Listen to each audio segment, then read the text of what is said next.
गुरु भक्ति योग।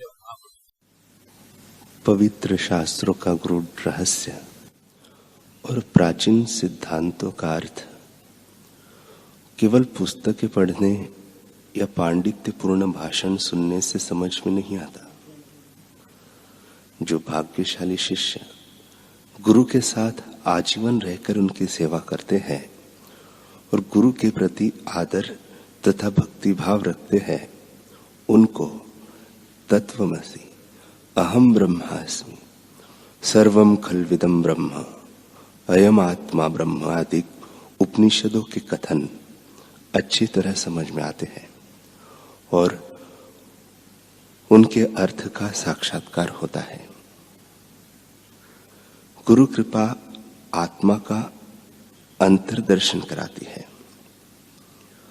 अनेक बार की विनती और कठिन कसौटी के बाद ही सद्गुरु अपने विश्वसनीय शिष्य को उपनिषद की विद्या प्रदान करते हैं।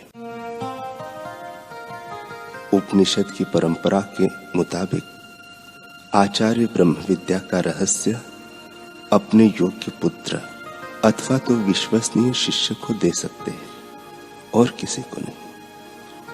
फिर वह चाहे कोई भी हो और भले ही चारों ओर से पानी से आवृत वैभव से समृद्ध सारी पृथ्वी गुरु को देने के लिए तैयार हो तो भी। आचार्य यदि वेदांत का सच्चा अर्थ जानते हो और जीवन की विभिन्न अवस्थाओं में उसे किस प्रकार लागू किया जा सकता है यह समझाते हो, तो एक बालक को भी वे वेदांत सिखा सकते हैं। जो मुक्तात्मा पावनकारी गुरु है, वे शांति और आनंद स्वरूप है। वे समदृष्टि वाले और स्थित प्रज्ञ है। उनके लिए मान अपमान, स्तुति निंदा, सुख दुख समान है। वे काम क्रोध लोभ मद और मत्सर से मुक्त है। उनको रुचि अरुचि नहीं होती, उन्हें कोई आसक्ति नहीं होती। वे बालक जैसे निर्दोष फिर भी ज्ञान के भंडार हैं। अपनी उपस्थिति मात्र से या कृपा दृष्टि से ही शिष्यों के संशय दूर कर सकते हैं।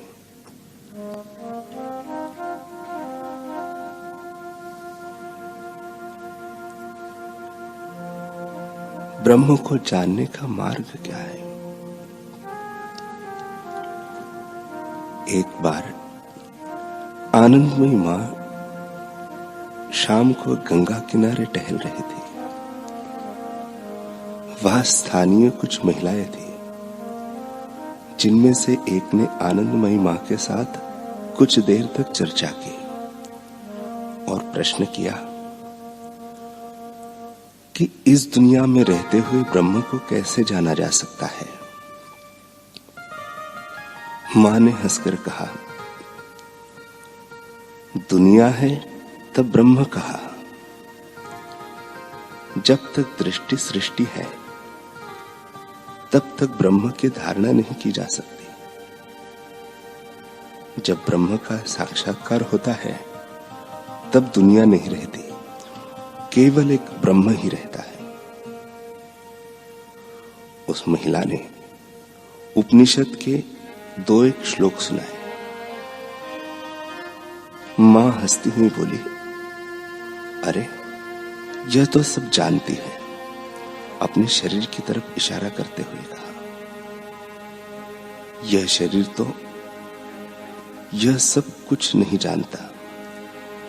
इस शरीर ने पढ़ना लिखना कुछ नहीं सीखा। महिला ने पुनः पूछा, क्यों? दुनिया में रहते हुए ब्रह्म को जाना नहीं जा सकता? ब्रह्म को पाने का रास्ता भी तो है। मां ने कहा, हाँ वह तो है ही। वह मार्ग है सद्गुरु वचनों का पालन। महिला के जाने के बाद मां ने कहा, मन बुद्धि द्वारा ब्रह्म को जानने की कोशिश करने से इस तरह ही होता है।